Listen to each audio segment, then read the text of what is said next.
Perkenalkan, sebelumnya saya Anissa Belinda Putri dengan NIM 0804 1381 924 102. Pada hari ini saya ingin membahas materi mengenai respon tanaman terhadap cekaman suhu panas. Respon tanaman terhadap cekaman suhu panas. Pertama-tama, saya akan menjelaskan mengenai laju pertumbuhan. Laju pertumbuhan dan perkembangan pada tanaman itu tidak dapat terlepas dari faktor internal dan juga faktor eksternal. Salah satu komponen yang termasuk dalam faktor eksternal adalah suhu. Tanaman membutuhkan suhu tertentu untuk dapat tumbuh dan berkembang dengan baik yang disebut dengan suhu optimum. Suhu paling rendah yang masih memungkinkan tumbuhan untuk tumbuh itu disebut dengan suhu minimum. Suhu paling tinggi untuk memungkinkan tumbuhan untuk dapat tumbuh disebut dengan suhu maksimum. Namun, jika suatu suhu tersebut melebihi ambang batas maksimum tanaman untuk dapat tumbuh, maka akan menjadi cekaman bagi pertumbuhan tanaman tersebut. Cekaman, seperti yang kita ketahui, cekaman itu adalah segala kondisi perubahan lingkungan, baik dalam abiotik dan biotik, yang mungkin akan menurunkan atau merugikan pertumbuhan dan perkembangan pada tanaman. Salah satu jenis cekaman abiotik, baik secara fisik dan kimiawi, adalah cekaman yang disebabkan oleh temperatur tinggi dan rendah. Seperti yang kita ketahui, cekaman panas merupakan suatu hasil dari keseimbangan negatif yang terjadi antara jumlah energi neto yang dilepaskan tumbuhan ke lingkungan dan juga jumlah energi panas yang dihasilkan oleh tumbuhan. Keseimbangan tersebut dapat disebabkan oleh beberapa faktor, diantaranya cahaya, matahari, suhu, kelembapan, dan juga faktor lainnya. Dampak dari cekaman panas yang diikuti dengan cekaman kekeringan itu akan mengakibatkan suatu kerusakan tanaman yang lebih parah.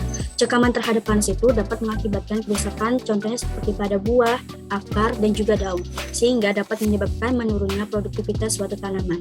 Ketahanan terhadap cekaman panas itu dipengaruhi oleh berbagai faktor, misalnya jenis kultivar, genotip, jaringan, dan juga organ tanaman. Adaptasi tumbuhan terhadap cekaman panas. Salah satu fungsi dari transpirasi adalah pendinginan melalui penguapan. Pada hari yang panas, misalnya dengan temperatur daun berkisar 3 derajat Celcius sampai dengan 10 derajat Celcius di bawah suhu sekitar. Tentunya cuaca panas dan kering juga akan cenderung menyebabkan kekurangan air pada banyaknya tumbuhan. Bisa juga dapat terjadinya penutupan stomata sebagai respon terhadap cekaman yang akan dapat menghemat air, namun mengorbankan pendinginan melalui penguapan tersebut. Sebagian besar tumbuhan itu memiliki sebuah respon cadangan yang dapat memungkinkan mereka untuk bertahan hidup dalam cekaman panas.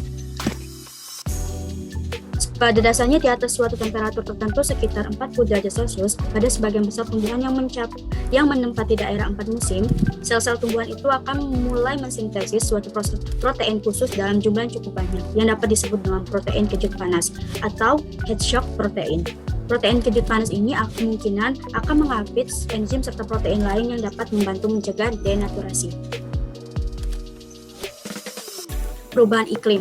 Perubahan iklim ini akan menyebabkan suatu peningkatan pada suhu lingkungan. Pada IPCC tahun 2013 melaporkan bahwa akhir abad ke-21 rata-rata suhu permukaan bumi meningkat menjadi 2-4 derajat Celcius. Hal ini berimbas pada penelusuran hasil pertanian lebih dari 20% jika suhu naik melebihi 4 derajat Celcius. Tumbuhan dan suhu yang tinggi.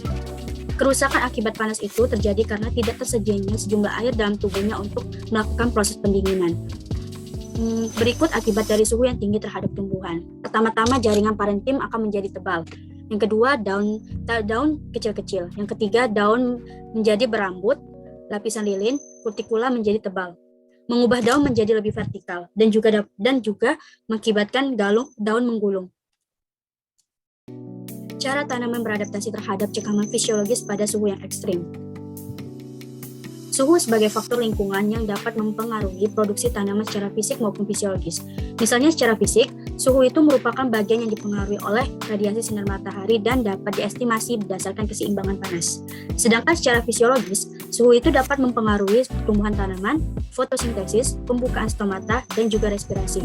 Selain itu, suhu ini merupakan salah satu penghambat dalam proses fisiologi untuk sistem produksi tanaman ketika suhu tanaman berada di luar suhu optimal, terendah maupun yang tertinggi.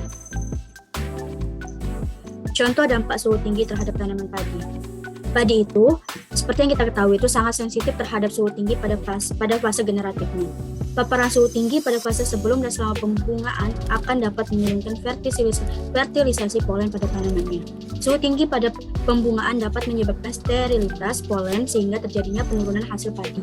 Cekaman suhu yang tinggi pun pada saat proses pengisian biji akan mengakibatkan pengakuran pada bulir padi akibat dari peningkatan alfa amilase yang dapat menghidrolisis padi.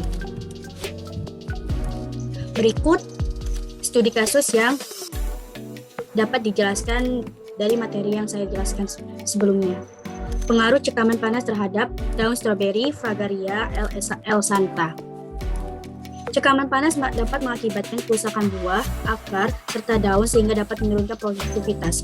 Kerusakan daun akibat cekaman panas di Indonesia di atas 40% ini akan mempengaruhi fotosintesis.